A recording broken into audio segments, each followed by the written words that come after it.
Nagsishower na, maaga, nakapila na.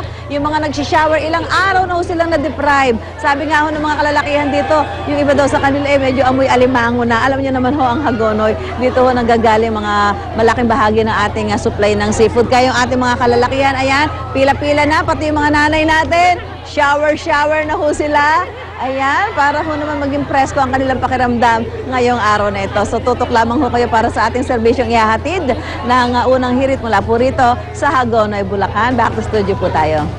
Okay, maraming salamat Susan Enriquez. Konting tipid ha, maraming panggagamit ng tubig. Wisik-wisik lang, okay. Samantala, tuloy-tuloy pa rin ang sinasagawang repacking naman ng relief goods sa warehouse ng GMA Kapuso Foundation dyan po sa Tandansora, Quezon City. At nandun po ngayon si Lab Anyover. Lab, wala bang ikangay patid yung pagdating ng mga tulong ng ating mga kababayan? Ay, Igan, syempre patuloy pa rin po tayong humihingi, no, ng kung sino man dyan may mga gininto ang puso na magbibigay po ng, syempre patuloy pa rin yung pagdating, pero kailangan pa rin po ng mga tulong ng ating mga kababayan na nasalantangan ng ng Bagyong Pedring at Kiel. At ngayong umagang ito, no, makakasama natin ang puwersa ng mga sundalo mula sa 7th Civil Relations Group. Ayan, makikita po natin CRSAFP at 763 CMO. Kasama din po ang SPOW at Philippine Air Force. Ayan, makikita niyo po sila ngayon. Talagang barakong-barako na nagbabalot po ng ating mga ibibigay ngayong araw ay ibibigay para po sa mga ating kababayan na nasalantangan ng bagyo. At syempre mula noong Sabado, October 1, nakapamahagi na po at tuloy-tuloy pa rin namimigay ng relief goods sa Candaba, Pampanga, Hagonoy, Bulacan, Karangalan, Nueva Ecija, San Luis at Apalit, Pampanga, Kalumpit, Bulacan, Solana at Alcala, Cagayan, at sa mga bayan po ng Isabela, kasama rin po dyan ang Kamiling sa May Tarlac.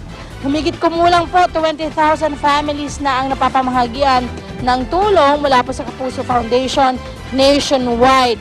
Ngayon po ang target ng Kapuso Foundation ay ang mga isolated areas na hindi pa rin po napupuntahan, yung pong mga probinsyang apektado nitong mga pagbabaha. Ang kailangan pong donasyon, paalalang muli sa ating mga kapuso, ay mga delata, noodles, bigas, blankets po, bagong banig, mga tsinelas, at mga ready-to-eat na pagkain tulad po ng biskwit at bread. Ito po yung mga numbers, nakikita nyo po sa inyong mga monitors o sa inyong mga TV screens. Yan po ay ang 928-9351, 928-4299, 982-7777, local 9901, and 9905. Update lang po tayo.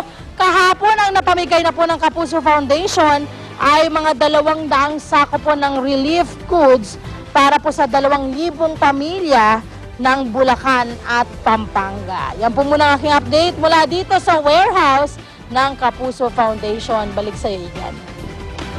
Maraming salamat, Lab Anyover. Sandali mga kapuso, para mas maging madali ang pagbibigay nyo ng tulong mga kapuso, pwede kayong tumawag at mag-pledge sa ating UH Telethon.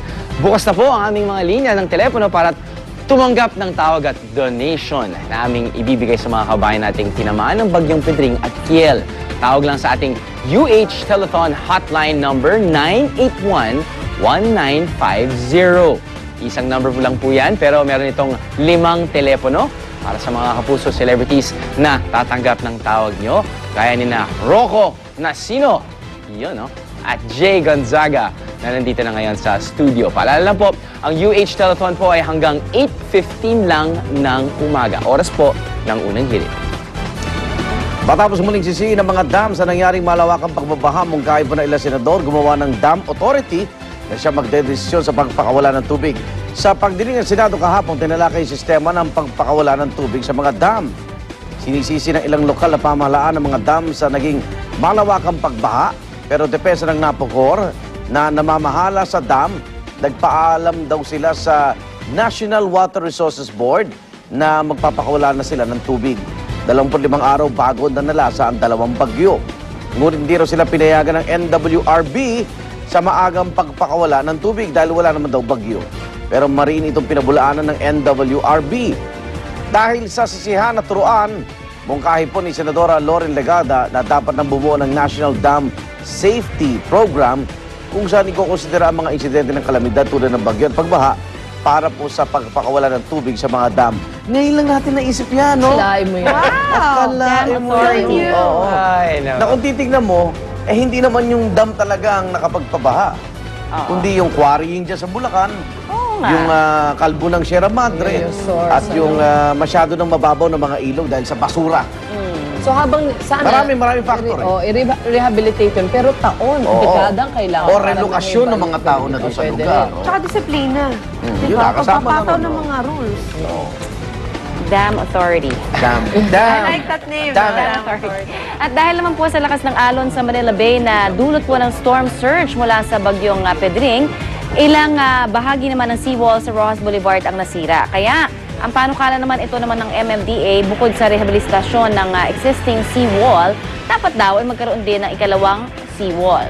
Kung sakali raw kasing pabagsakin ang unang depensa kapag humampas ang mga malasunaming alon, may isa pang seawall na pamproteksyon.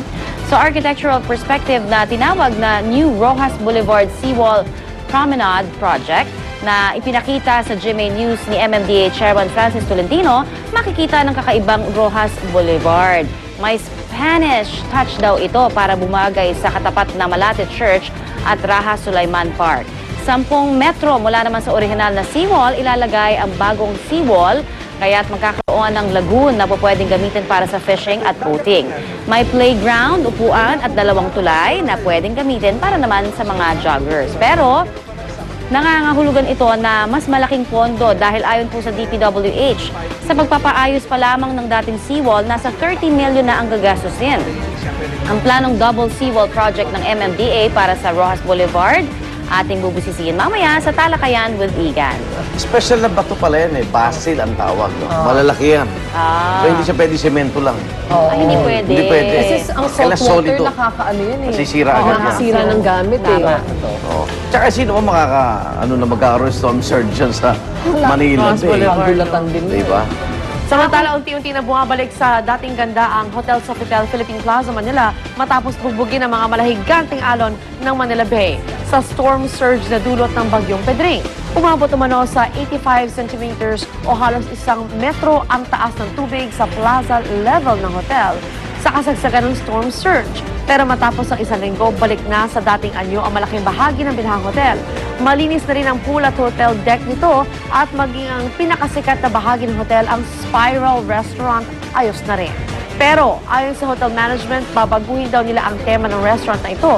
Kaya kahit sa October 10 na bubuksan ang hotel, baka raw matagalan pa bago muling makainan ng restaurant. Ang spa naman nila sa Nobyembre pa muling magbubukas para raw matiyak na malinis at ligtas ang mga pasilidad. Yeah, they have to disinfect it kasi yung water na pumasok sa kanila, that's not exactly the cleanest. So, ngayon, pag Diba? magsiswimming ka sa swimming pool, wala nang mga isda na kasama. Wala na. Wala na. Buti kung isda lang eh. Pero laking gastos yun sa kanila. Oh, yeah. Dun sa Hindi hotel rin nila ang kasi rehabilitasyon hindi yan. naman na pwedeng patuyuin lang yung mga kutsyon nila eh. Kailangan nila itapon yung mga Yes. Sabi ng general manager, yung mismong spiral daw, magbubukas next year na. next year Next na. year na. Eh, Kasi manilibre gusto pa naman nilang- si Arnold doon next week. Kaya pala manlilibre siya doon next year kasi sarado pa. So next year na lang tayo. Next year na. Tuloy. Tuloy natin. At eto na, gaya ng kinatatakutan natin matapos ang bagyo, nakaka-apekto po ito sa presyo ng ating mga bilihin. Sa Kamuning Market, halos lamog ang gulay at maliliit na hinango sa mga lugar na sinalanta ng nagdaang bagyo. Pero sa kabila nito, nagmahal pa rin ang kanilang presyo. Dumoble na ang presyo ng Baguio beans habang tig 20 pesos kada kilo naman ang nadagdag sa presyo ng repolyo, broccoli at pechay Baguio. Oo nga, oh. Maging ang ilang isdang alat gaya ng tulingan, sahasa at alumahan, halos 20 piso rin kada kilo ang itinaas. Ayon naman sa DTI, normal lang daw ito at pansamantala lang, lalo na kumula ito sa mga lugar na naapektuhan ng kalamidad. Pero dahil na rin sa mga posibleng mananamantalang negosyante dahil sa kalamidad, naglabas ng price list ang DTI bilang gabay sa mga mamimili. At babala naman nila sa mga negosyante magtataas ng labis na presyo